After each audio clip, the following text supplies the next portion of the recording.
Hey guys, Brian from Benham Brewing here today. Thanks for joining us in today's video. We're going to do a quick Brewing 101 class for extract batches, try to keep it as simple and streamlined as possible, show you how easy it is to make your own beer and how simple it can be. So stay tuned for more. All right, so let's talk about the equipment you're going to need to brew your first batch of beer in your kitchen. All right, first and foremost, obviously you're going to need a boiling pot. Very, very important. Probably want to get something that holds at least 4 gallons of liquid so you have some room for boil over. Stainless is always a great option. I love stainless. You're going to need to get yourself a fermenter of some kind, whether that's a plastic food grade bucket that you can ferment in, or a better bottle or a glass carboy, and an airlock to fit on either one of those. If you do go with a better bottle or even a glass carboy, you're still going to want a plastic bucket or something to put your sanitizer in. Speaking of sanitizer, I recommend using Star San, but any sort of sanitizer will work. You can use Idafor or any other sort of option for sanitizing. I prefer Star San because of the quick contact time, and I can put it in a spray bottle and then spray that instead of immersing whatever I need to sanitize.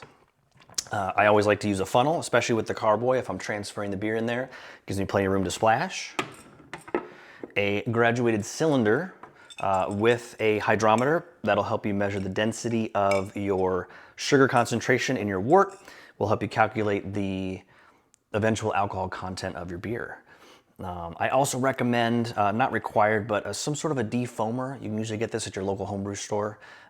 This will help a couple drops in your boil kettle to keep it from boiling over when that boil first starts. Grain sock, you're gonna need that for your beginning recipes, your first extract batches.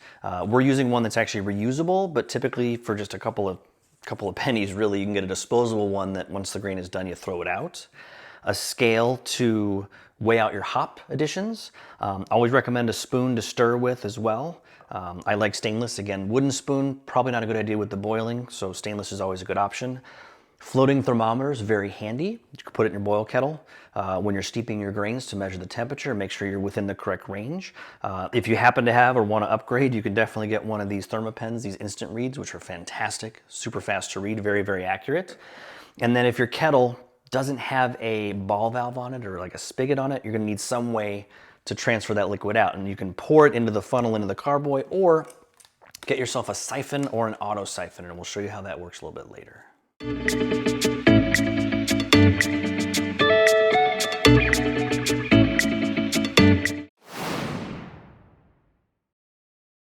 Okay, let's talk about the basic ingredients we're going to need to do our first extract batch. You'll need your dried or liquid malt extract from your local homebrew store.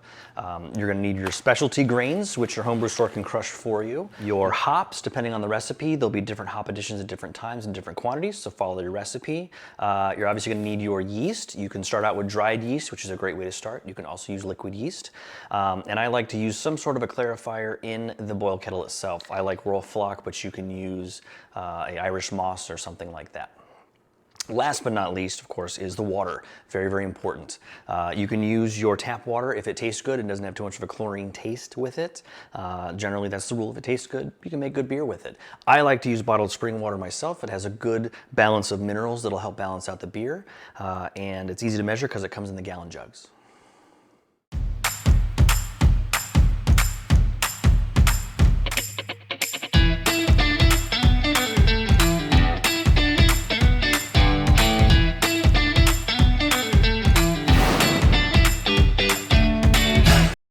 Okay, so now we are down to the exciting part.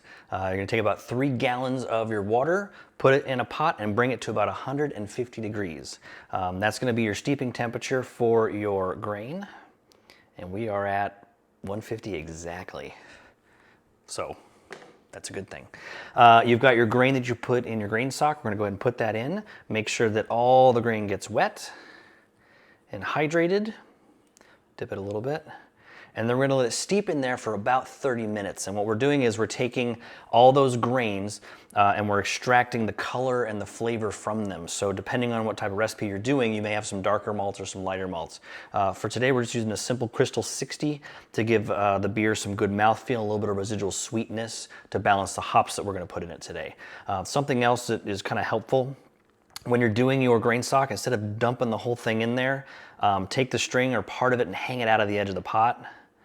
That way you don't have to reach in later while it's hot and pull it out or try to fish it out with a spoon. But again, a spoon is handy to have. Okay, so we've been steeping our specialty grains for about a half an hour now. We've only lost about a degree or two in the 3 gallons of water that we've got. So now that we've steeped them for half an hour, we're gonna go ahead and take our grains out and let them drain. Something that you can do, it's optional, you don't have to, but it certainly does help. Take about a cup or 2 of water, heat it up to about the same temperature as your steeping grains, so about 150, and you can actually use that to rinse off your grain. And pour that right back into the kettle to extract all the rest of that goodness that's in there. Very important as you're doing this, not to squeeze the grain bag. And there's differing opinions on this. My opinion is that it does extract tannins when you squeeze the grain bag. So just kind of let it drip out on its own. And then once it's finished, we can remove it and throw it away in the trash. All right, so we've got our steeping grains removed. We did a quick rinse on the grain stock itself. We're gonna take our stove and turn it up on high. Stove is now on high. We're gonna bring this kind of grain tea to a boil. While it's coming up to temperature though, we are gonna go ahead and add the rest of our dried malt extract. If you have liquid, now's a good time to add it. If you are using liquid extract, a little tip for you. Don't turn the burner on until you've mixed it in. The liquid extract tends to drop right to the bottom of the pan and can scorch. So stir it in, dissolve it, and then turn your burner on.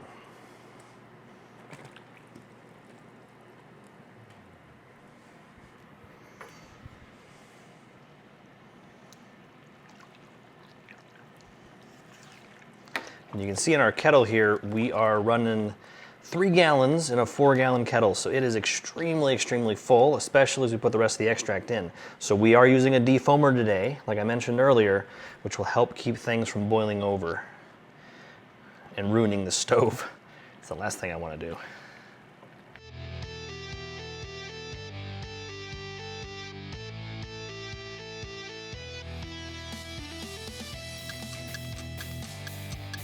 There it goes. It's like watching a pot boil. All right, so as we are coming to a boil, we were very careful that in watching it come up so it wasn't a rapid boil. We gently kind of came into it. Something to keep in mind and note is that when you're adding extract to your pot, it will raise the liquid level, so make sure you have enough headspace. For what we're doing today, we're actually in good shape. We're right at the top. No boil over because of the defoamer we used, and bring it to a gentle boil. So we are off and running. All right, so we've got our wort boiling. So now for this particular recipe, it's our first 60-minute hop addition. So we're gonna use an ounce of Simcoe hops. And be very careful with your hop additions because it can cause a boil over, so just do it gently, especially if you're very near capacity in your boiling pot.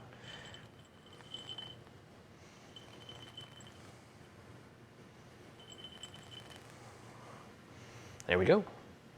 We'll start a 60-minute timer and we'll be on our way.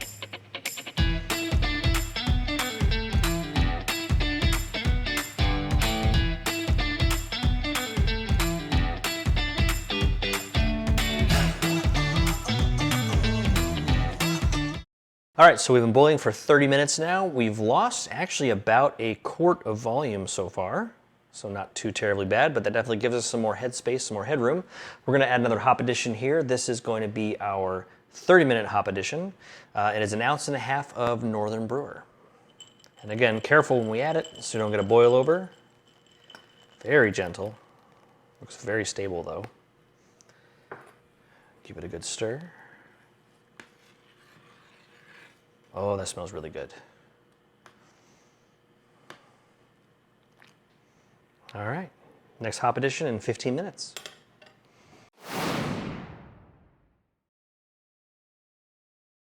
All right, so we have about a half hour before the end of the boil. If you're using a dried yeast like we're using today, it's important to go ahead and proof it in some water to kind of wake the yeast cells up and get them active so you can pitch it into fermentation. We're gonna go ahead and open up our yeast packet. We're using about 100 mils of water. that's about 100 degrees or so. We warmed it up to kind of help the yeast rehydrate. We'll just gently sprinkle them on top. We're gonna cover it with a piece of tin foil, and then we will let them slowly rehydrate.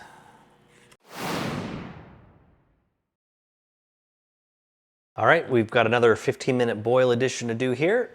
I'm gonna go ahead and add our next hop addition. This is 1/2 ounce of the Cascade. Nice and gentle in there. And then we will add at the 15-minute mark our clarifier. And today we're using a Whirlfloc tablet, but again, you can use an Irish Moss, whatever one you want. The important thing is we're doing it at 15 minutes just to make sure it's nice and sanitary. You don't need to do the full 60-minute boil.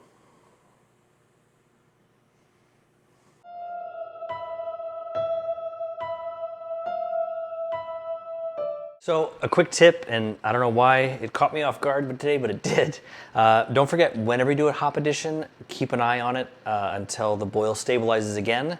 I thought that our pot had stabilized when we did that last hop addition, and it ended up boiling over on the stove.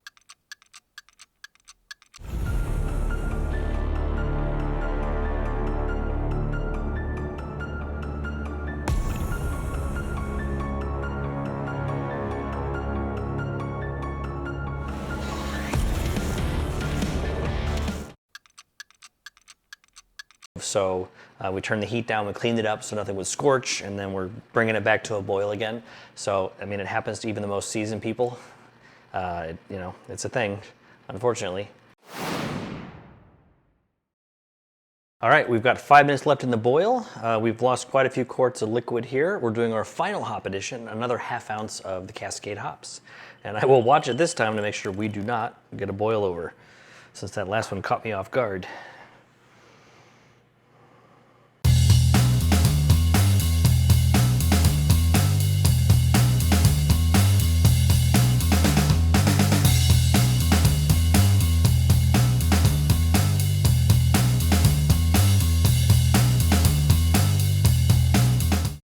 Now's a good time to take the time to sanitize the rest of our equipment that will come in contact with the wort once it gets below about 180 degrees. That's about the danger zone for infections in your beer. So I have my Star San bucket here, which is full of our sanitizing liquid. I've got our carboy and a couple of things that I'm gonna wanna put in there. So to start with, we're gonna take our airlock, whichever one you choose to use. Make sure it goes in there and soaks for just a little bit, doesn't take too long.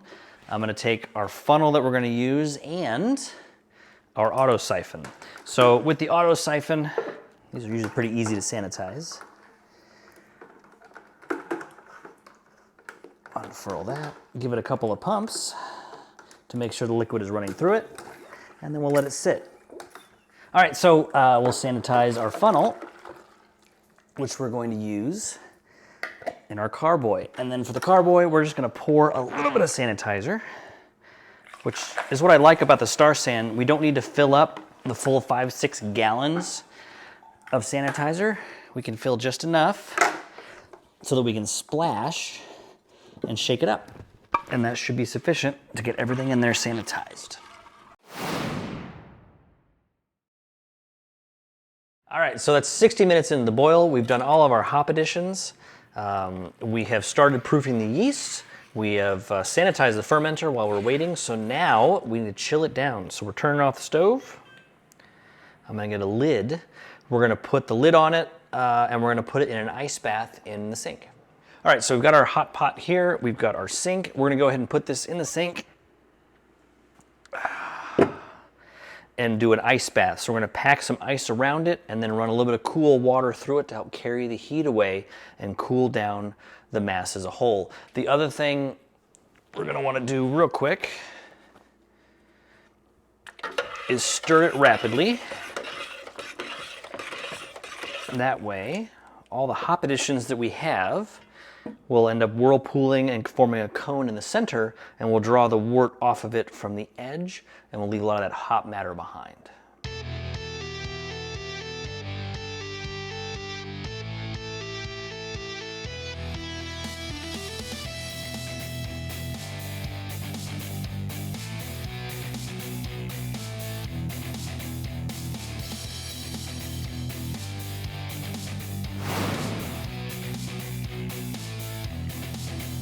All right, so we've been chilling our wort down in the ice bath. We should have it about 100 degrees right now with 3 gallons of chilled water from the fridge. This should equalize to about 70 degrees Fahrenheit into the fermenter. So first things first, we've got our sanitizer in the fermenter, so we'll give it one last little shake. And again, if you're using Star San, there we go. Do not fear the foam. The foam actually will end up breaking down in the water and become a yeast nutrient, so there is no harm in having foam in the carboy. Give this one last quick sanitize. And I already whirlpooled the kettle to make sure that all the hop matter and the trube is in the center. So we're going to put our siphon off to the side of the kettle. And this is an auto siphon, so we'll give it a couple of really quick pumps to start the siphon. And there we go. Go ahead and splash it around a little bit. Oxygenate the wort that's going in. All right, so as we're transferring, it's important to get a reading into our graduated cylinder.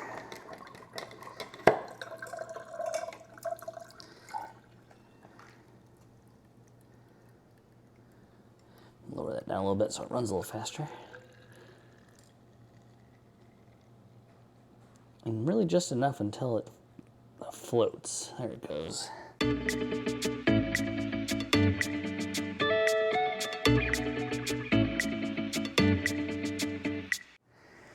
then we'll put this back in. Perfect.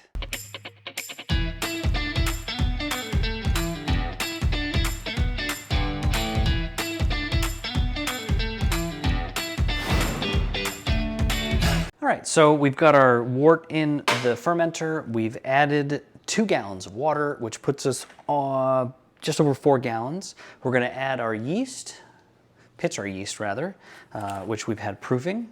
So go ahead and dump that in, and then we will top it off with the rest of our chilled water to 5 gallons.